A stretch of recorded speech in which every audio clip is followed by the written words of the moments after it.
Hello and welcome to the Christian Fantasy and Sci-Fi Podcast, where we talk about anything and everything fantasy and science fiction. Your host is Matt Croswhite, and the subject matter expert is Josiah Marshall. And here we go.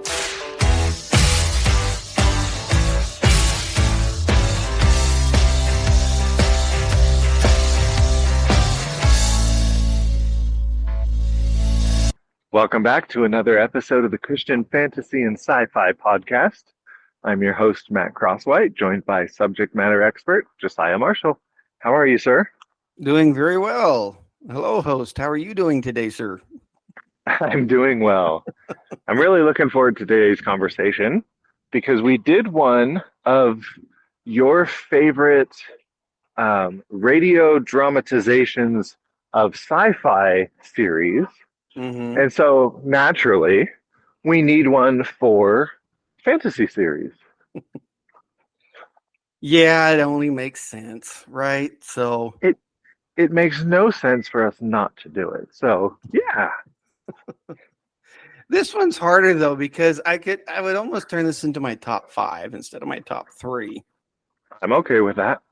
Oh, okay. Well, I guess I'll break the pattern of doing top 5 instead of top 3, because there's so many more fantasy ones that I've enjoyed so much more. And as I've said before, I definitely gravitate more towards fantasy than I do science fiction. But as I pointed out last time, it's definitely an area of genre literature and even radio dramatization that I enjoy a great deal. So as I gave in my top 3, but when it comes to fantasy, there's at least 5 in my top 5 that I just thoroughly enjoy listening to and have listened to many times. So before you jump in, I just need to know, are they going to be in order of from 5 to 1 or 1 to 5, or just can't place them above any of the others? These 5 are just the most amazing. Should it be in no particular order? Yeah, or should we just find out as we go? Yeah, let's do that. Well, it's going to be in no particular order, because as I've learned about my own interests, there's days where it kind of depends on my mood, that, all right, I'll listen to this one and I really enjoy it. Sure. And I can, for me to use the word favorite sometimes it's difficult, because even when it comes to music, I have different people that, depending on the moment, that's what I'll listen to. And so it can be the same thing for this. And so, let's do it in no particular order. Okay. And then you can give us your opinion on what mood one should be in to reach for this particular one. Yeah. If you want something more thoughtful and maybe intelligently designed, and or if you want to feel like you're in nature, this particular one or another adds a lot of sound effects. So you can give us those kind of critiques. Well, I'll go ahead and start off with this then. Nostalgia. Nostalgia. One of these stories I grew up with, and it was, according to my mother, the first story she ever read me was the Chronicles of Narnia. Classic. Yes, it was definitely classic. And I remember portions of the books, and even the old cartoon, and watching it. And just anytime I listen to them or I watch them, it definitely takes me back there to those moments as a kid. But the radio dramatizations of the Chronicles of Narnia, they're kind of twofold, because you have Focus on the Family Radio Theater that's out of Colorado Springs, Colorado, and they did what I would call the Hollywood blockbuster of the books, and they did all 7 of them, and they got various actors. One of the more memorable for me was David Suchet. He played the terrorist on Executive Decision, and he did the voice of Aslan. Really? Yes, he was the voice of Aslan on the Focus on the Family Radio Theater. And so his career took an interesting turn from playing God to playing a terrorist. Oh, yeah. Well, he even did some audiobook recordings of the Bible. Oh, So, cool. from what I understand, he is a believer and follower of Jesus, and so he he's done a lot of work. And they had some other actors, but for me, it wasn't so much the actors involved as much as just the story. And very solid editing, very solid sound effects and acting. My favorite book out of the entire series is The Magician's Nephew. Well, okay, here we go again. It's either Magician's Nephew or The Horse. No, it's The Horse and His Boy. It's definitely The Horse and His Boy. That's my favorite one of all. And so even getting to listen to that one was just a ball. But even listening to The Magician's Nephew was a ball, because then you could start having the pictures in your head that you would want to have from a movie. Because as I've talked about before, there are a couple of different, there's at least 3 right now, visual adaptations, and there's about to be more, if that is, if funding with Netflix holds out. You never know these days with Netflix, but suffice it to say, Focus on the Family's production is definitely high quality, but you hear the word campy or home video almost. Now, I'm not trying to downplay the quality. It's not like that they're not very good quality, but it brings the BBC recordings bring it a little closer to home for me sometimes. It's not so polished in the sense that it's classic, state of the art sort of recording, but I like it because it can.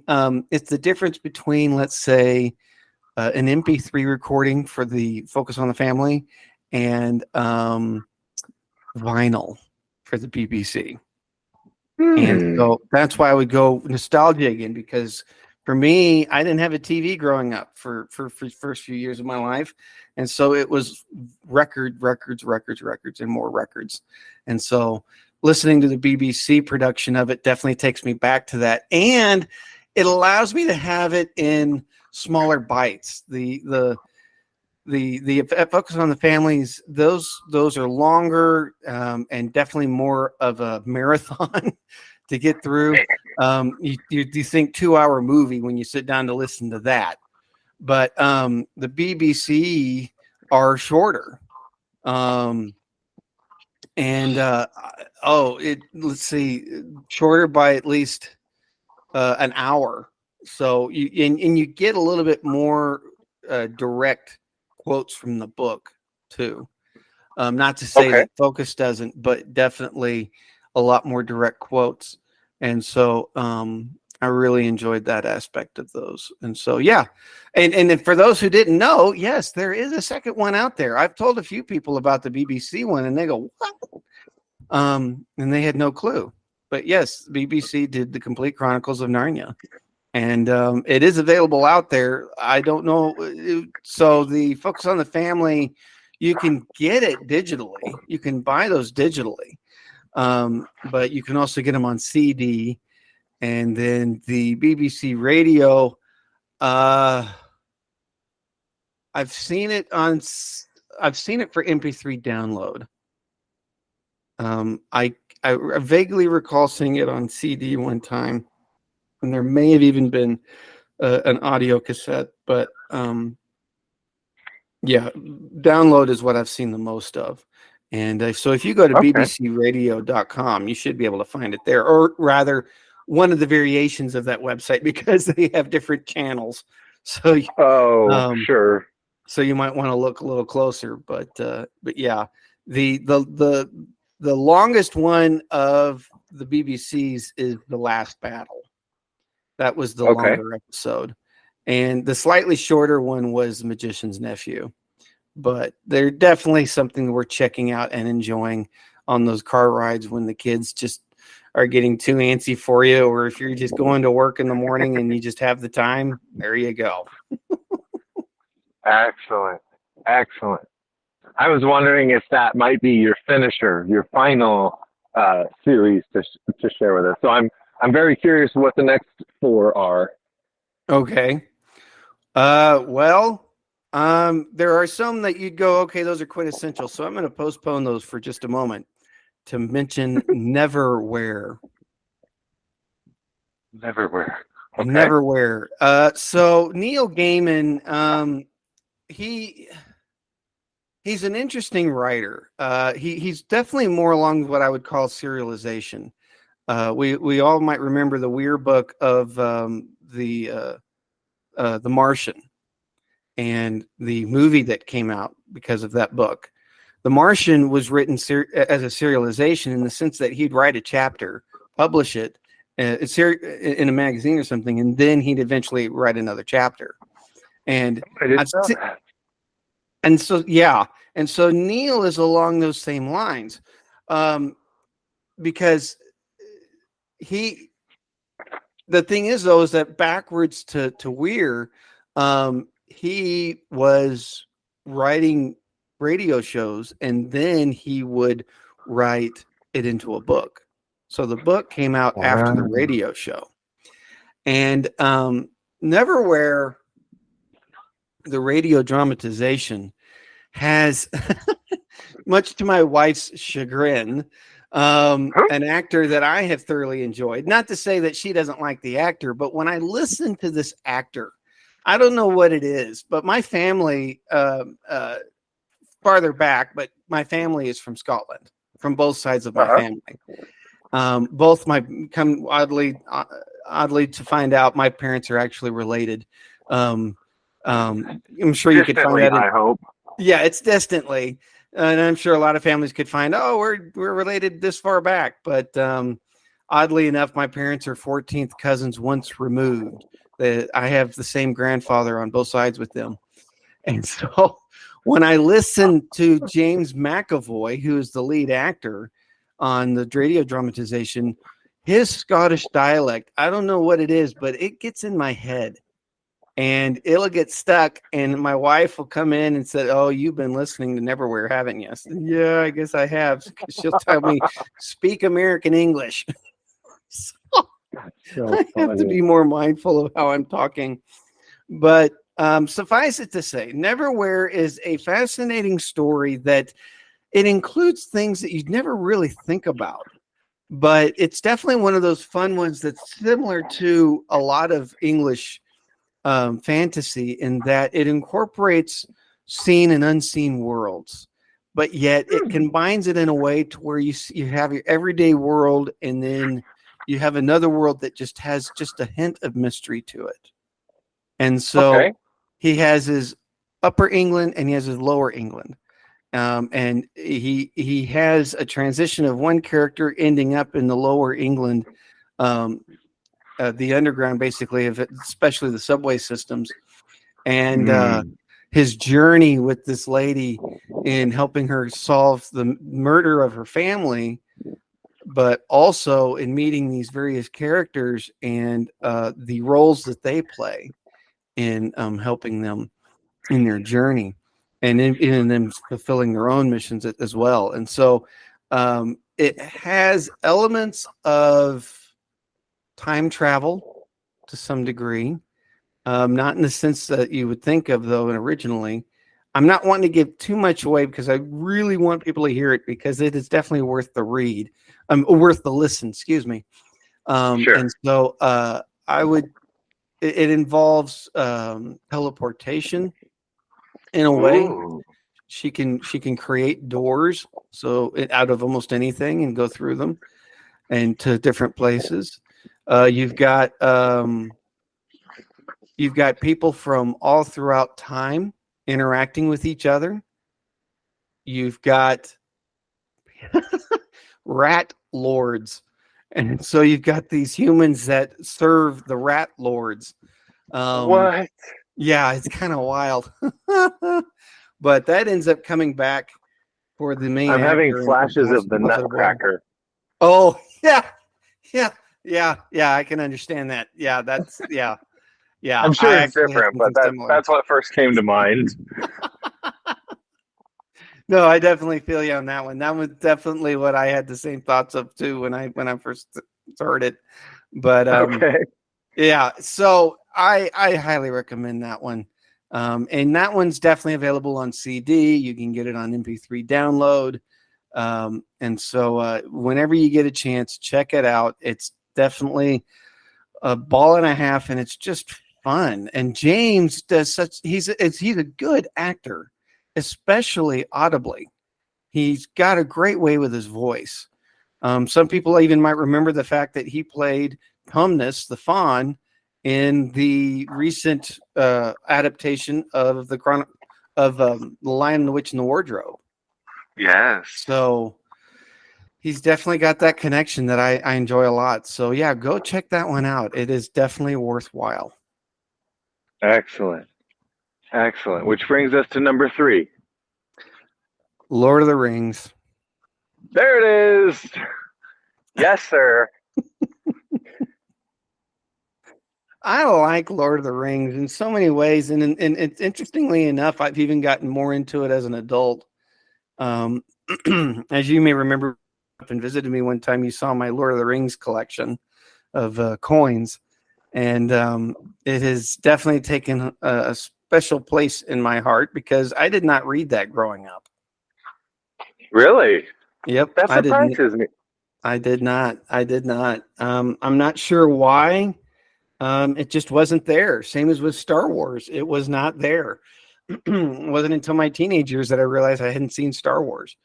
And so, but as an adult, Lord of the Rings has definitely taken a special place in my heart. And what I enjoy a lot is that there's actually a couple of different adaptations of it that has each one has had its own special moment in my life.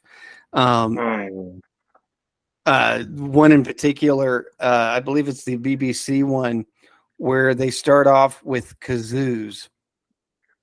What? They have, yeah. I sometimes think that it was an approach similar to the cartoon and the type of music that they had. So I don't know why, but yeah, it just makes me laugh sometimes. And it's definitely one more, as I called it earlier, the more campy approach and doing it in your backyard sort of thing, acting it out. And so I used to do that a lot as a kid. Me and my brothers, especially the one born right after me, Benjamin, he and I would act out movies in our backyard, from 10 Commandments to The Princess Bride. How fun. And so when I listen to BBC productions, it takes me back to those moments. Sure. But there are four different radio dramatizations of this. In 1955 and 56, BBC did a 13-part radio adaptation of the story. And then in the 1960s, there was a short radio adaptation by a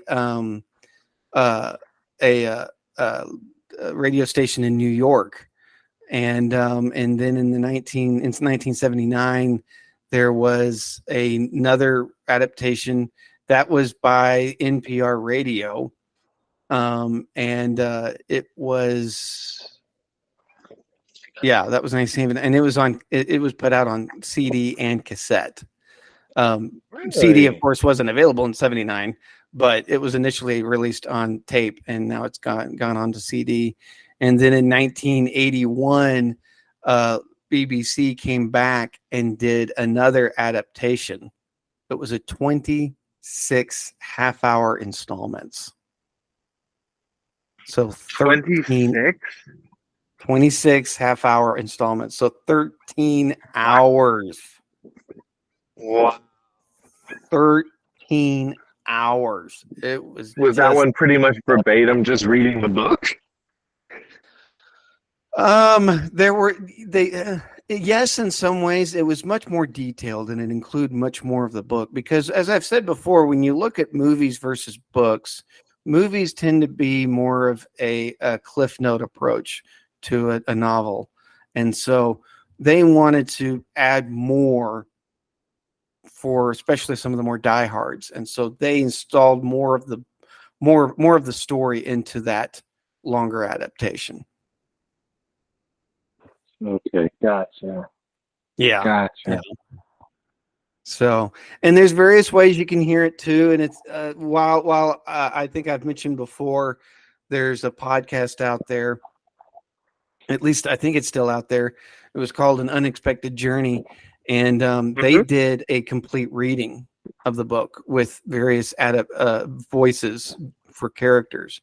But the radio dramatizations are truly a lot of fun, and they do a great job. And it just depends on your mood about which one you're listening to. And it's not just the Hobbit and Lord of the Rings that they do, because there is the Lord of the Rings. They do a Lord of the Rings one, and then they also do the Hobbit. But there was also a Tales from the Perilous Realm that was done, and it took some of Tolkien's side stories, such as the Adventures of Tom Bombadil, and and even of the Farmer Giles, and so and his dog, and Farmer Giles' dog that talks, and so Oh my goodness. yeah, so those are definitely worth checking out too. So that's definitely up there in my in my listening. I can't tell you how many times I've listened to those things, and oh man, it's just so much fun. So yeah, you can get those. A lot of them are now available for download, but yeah, as I said before, in some of them there's cassettes and there's also CDs. Very good. Very good. Okay, so that brings us to number 4. Number 4, number 2, whichever way we're counting. Let's see. I'm going to say Earthsea by Ursula Le Guin. And have you ever heard of Earthsea before, or The Wizard of Earthsea? I can't say that I have. Okay. Well, this one is lesser known in the sense of the radio adaptation. There was the novel, of course, and the novels were a big hit. And there was also a Sci-Fi Channel adaptation for it as well. I've actually mentioned that in our miniseries episode. That was one of my favorite miniseries productions. But the radio adaptation, it's not as commonly known of or aware of. I remember finding it years ago when I had my bookstore in cassette form. And so I actually spent $30 to buy the 2 cassettes that it's on. It was something I definitely wanted to invest in, because it's a part of the fantasy era that just you find out it's out there, and when you look at it, it's got Judi Dench as the narrator, and she does a phenomenal job. And I enjoyed her a lot in James Bond, the No Nonsense M. She did a phenomenal job. But this one, she's the narrator, and so it's a story that I've come to enjoy a great deal. And it is BBC, and so it definitely has more of that campy approach still, but it's still good. I don't want people to misunderstand me. It is good quality, and they did a great job on it. And it's definitely more abridged of the story. But it's definitely worth getting. And from what I know now, not only is it on cassette, it's definitely on CD and on MP3 now too. So you definitely have those options, of course. So yeah, I guess I don't have a whole lot to say about Earthsea. I'm assuming that a lot of people have heard of Earthsea before, and so I don't know if I have to tell a lot about it, because the story's been out for decades. It's been out for decades, at least for 40 years now. Oh, that's weird to say. So 40, 50 years. And so, yeah, it is a story about a young man that finds out he has magical powers, and he's taken off he ends up at a school where he's learning. He makes a sad mistake, and he's in the rest of the series is him going and fixing that mistake. And so they don't cover, they cover a lot. I should say that they definitely span the course of a number of books in the radio dramatization, but it's definitely very, very condensed in what they do. So excellent. Yeah, so that would definitely be that would definitely be one worthwhile checking out. Excellent. Okay. that brings us to number 5/1, depending on if we're doing a countdown or a count up. Pilgrim's So, Progress. So very good. Now, I'm hesitant of even putting it in the fantasy era, because in the fantasy genre, but it definitely holds a special position, I think, in being able to straddle narrative to metaphor. John Bunyan, his approach to the entire story was really quite interesting, in that there are elements in there that you can definitely say are fanciful, but definitely are definitely heavily crouched in the Bible, and especially in biblical theology. Yes. There are people who have taken difference to Pilgrim's Progress and its interpretation of Scripture sometimes. But when you look at the radio dramatizations and the various adaptations that have been done over the years, because, excuse me, there's been more than one. The Adventures in Odyssey, a radio show that's been around for many, many years, actually did an adaptation of the Pilgrim's Progress, and they had it played by. Oh yeah, and they did a really good job. They had it done by kids, and some of the main characters out of Adventures in Odyssey. I remember listening to that one growing up and just enjoying it a lot, and it was an absolute blast. Cool. But there have been, as I've told before, we've talked about Pilgrim's Progress before, and there's been there's been music videos, there's been movies that's even involved Liam Neeson. But when it comes to the radio dramatizations of it, they tend to vary, and they're not commonly known about. So the first one that I can recall that was that was done, let's see, that would have been, I think, in 1989. Now, I think there was even one before that, but the one I'm really recalling is it was done by Biblical Spiritual Audio dramas, and it was a 6-hour audio dramatization. And they even did a follow-up of Christiana, Pilgrim's Progress Part 2, as an 8-hour audio dramatization. And that was made back in, as I said, 1989 by a company named Orion's Gate. It wasn't, sorry, it was the producer. He did a lot of biblical spiritual audio dramas, but it was the company Orion's Gate. So if you're trying to do a web search, you want to look for Orion's Gate 1989 Pilgrim's Progress, and you should be able to find it that way.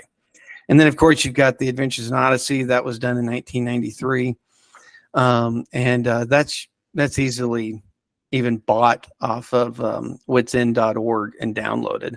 At least it used to be. I don't quote me on that one. That may have changed, but as far as being able to buy it on the website and being able to download it, but that one's definitely worth listening to, and it's shorter, definitely easier for kids to engage with a lot better. As of course, it's kind of obvious that depending on the length, you're going to get more or less of the story itself, and so whether it's abridged or unabridged, you've got those variations. But there was one company. I'm drawing a blank as to who they were, but if you go to christianbooks.com, you can find it on there easily enough. And they did an adaptation of it, and it's on CD. That's one of the first ones I got, in fact, and it's ones my kids just love. My son especially, he's listened to it a lot.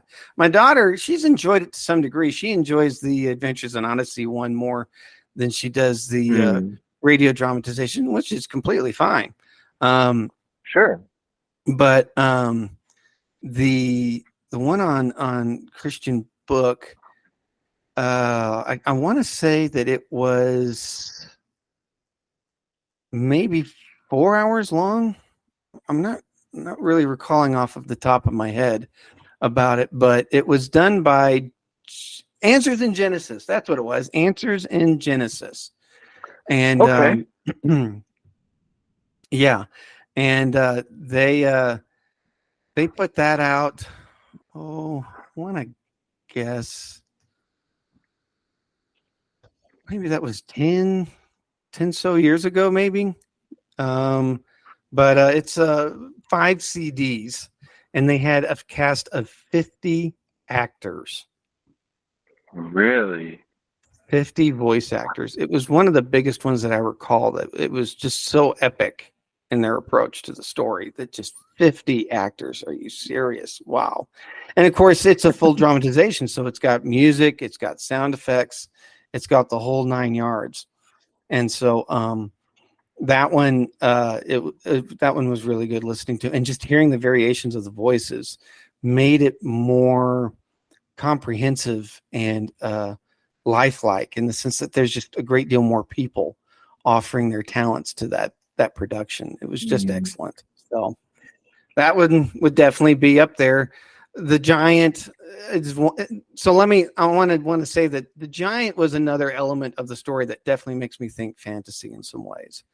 And so Sure. and fantasy doesn't have to be so hardcore and fixed in these parameters that it has to have certain elements, because even when you look at some of these fictional stories that involve mostly kings and knights and stuff, there are elements that you could definitely apply as saying being fantasy in some way. But I definitely had to include that in. So yep, that would be Sure. my number one.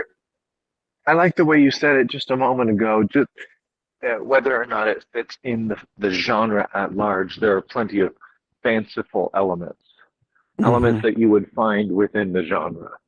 So Yeah. I think that's a great explanation for it. Yep. Very So good. So there's the top five. So our listeners have roughly 65 to 70 hours worth of content to go listen to.